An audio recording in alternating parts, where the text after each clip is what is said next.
Hello everyone, welcome back to Not the Power Rangers, YouTube's #1 Ninja Turtle channel. My name's Alsace, and today we're talking about the Next Mutation.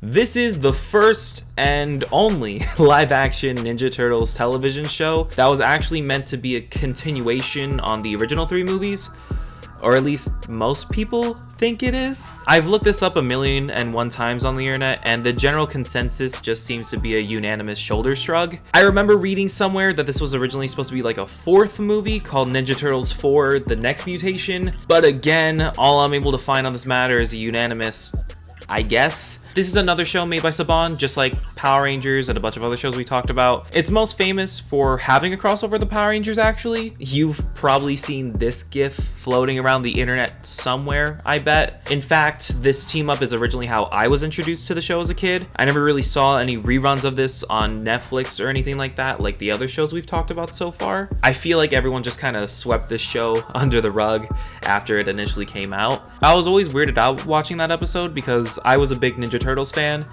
and this chick was just kind of hanging out with the rest of them.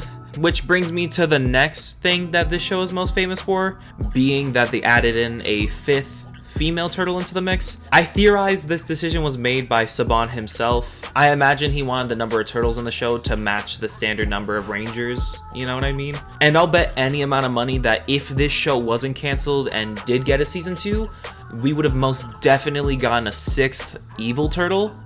I guarantee it. Every incarnation of the Turtles after this series just seems to forget about her, for good reason. I mean, it's not like female turtles can't work. Just look at like Mona Lisa from the original 90s cartoon, or like Jenica from the IDW comics. They're pretty cool because they don't try to ruin the basis of the entire fucking series. Fun fact about Venus though, originally her bandana was supposed to be a sort of pink color instead of this light blue that we got. I guess they changed it to make her more appealing to boys, but I really don't understand why they didn't make it like yellow or something. Like, no matter what, a female turtle is gonna be really hard to appeal to boys in the first place. There are even toys that featured her having this sort of gray coloring too, and honestly I kind of prefer this over the blue we got. Literally, I would like anything to just distinguish her more from Leonardo. And that's it for the most part. This show only stuck around for about a season because it's infamously hated among every single Ninja Turtles fan, as well as every single Power Rangers fan. And if you don't believe me, we'll just I'll just have to show you. The show opens somewhere in China. I love how just like off the jump the writers are already like, yeah, fuck it, you can just fill in the blanks. You'll see that's a common theme in this show. A ninja master seems to be visited by one of the mirror monsters from Kamen Rider Dragon Knight, and this dumb bitch in the robe won't shut the fuck up while he's trying to meditate. Have you stopped talking to me? Stop talking. Intro starts, and it's okay. I don't know why, I remember this being a lot cooler when I was like younger and I heard it for the first time. Now it just kind of sounds like whatever. We cut to stock footage of NYC, and we see Leo and Raph having an argument via shadow puppetry. I guess it's a neat way of showing the turtles talking to one another without revealing how the turtles look quite yet. I'll give them points for creativity here, you know?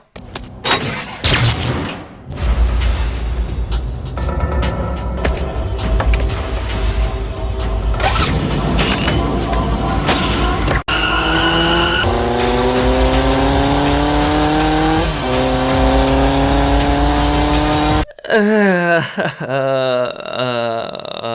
god. I get this was supposed to seem cool, but I can't get over the fact that this man's mouth is just hanging wide open the entire time. He's just like the entire time, and I honestly can't really get with that. Like, that has to be the show's worst continuity error, making all the turtles mouth breathers. I just love how this is like the big reveal. He just looks so stupid. Also, this is the least ninja thing he could possibly be doing right now. The turtles aren't supposed to be seen by anyone, yet Raphael rides through NYC on the loudest motor vehicle he could possibly find. He's not even like disguised or anything. He's just out in the open for everyone to see. Oh no, look! It's a gang of wild street ninjas shimmying across the street. I hate when that happens. Oh man, not again. Do the words "get a life" mean anything to you losers? Okay, so the mouth movement doesn't match perfectly with what he's saying, but you know what?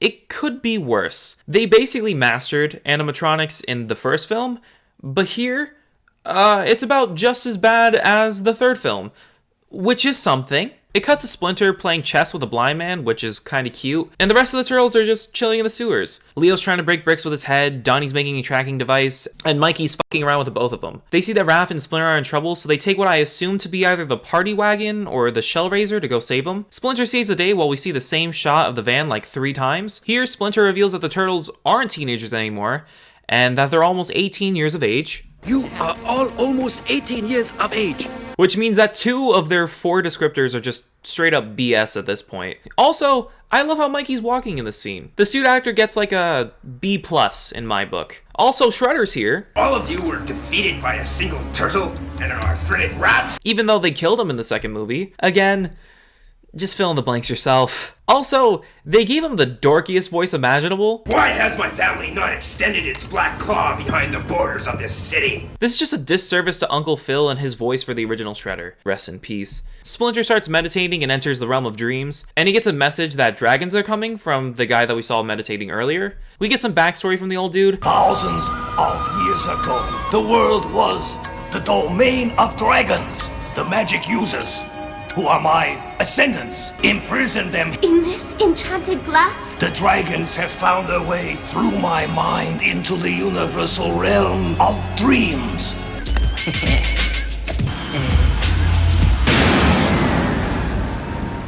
I've got him. Repeat, I've got him. The mutant is underneath the pond just west of 73rd. Oh, thanks, Jim from accounting. Mikey crashes through a wall, and this is the most subtle Dutch angle I've ever seen.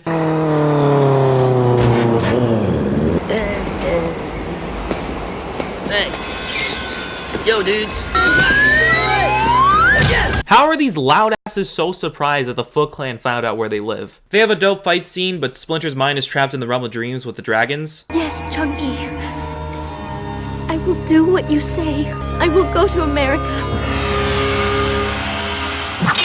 We're gonna do a little bit of episode 2 here as well, because we have enough time to go over some of it. And there's a big thing that happens in episode 2 that I really want to talk about. If you know, you know. Venus is able to travel from China to New York in like less than 3 minutes. She claims to be a shinobi. I am Shinobi.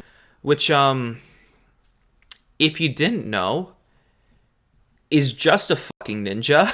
You're a full-fledged mutant hottie. But for some reason, this bitch refuses to shut the fuck up about the fact that she's a shinobi for like the next 20 episodes or so, which gets old. They laugh at her as if her existence is just a fucking joke to them. A girl turtle. Oh, thank you. Which is pretty fucking cold, to be honest with you. But this line Dreams do come true. makes me believe that they all just really want to smash, which is also pretty cold. There's also this scene of Mikey just sniffing her for like a minute straight. Ugh.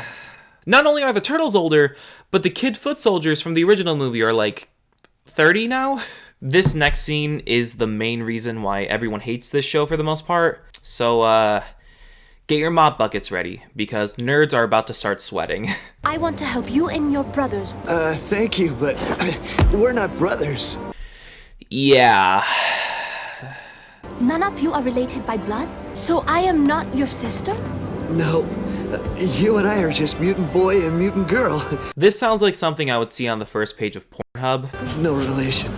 I'm not gonna flip out about this because I know at the end of the day, this is just a TV show. But, what the hell was happening at the writer's room when this happened? We had 3 goddamn movies about brotherhood and the importance of family just for some fucking floozy to come in and undo all of that. The Turtles not being biological brothers is not necessary to the plot, but the fact that Leo is just so easily able to say that without any problems is just blood boiling.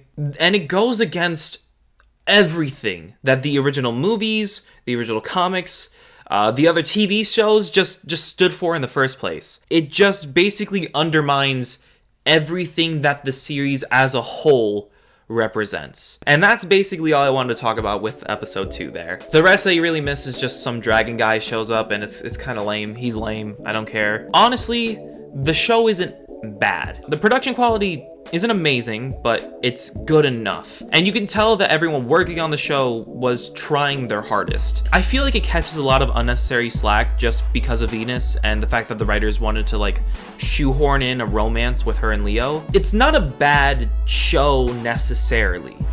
It's just a bad turtle show. It straight up just doesn't respect the characters and their core premise whatsoever. The show is made just as well as any other Power Rangers ripoff from the 90s. In fact, it even surprised me at some points with how creative it could really be. It's just super obvious that the writers didn't care about the property whatsoever. Not saying that the writers are necessarily awful. I mean, the quality is no worse than anything from like Mystic Knights or Power Rangers in Space. So if you like that, it's not necessarily bad here. And honestly, I wouldn't mind Venus all that much if her character wasn't focused on destroying everything that the turtles were about. I mean, her whole shtick about not having common sense kinda gets old pretty fast too, but that's besides the point. Anyways, join me on February 21st, where we talk about tattooed teenage alien fighters from Beverly Hills.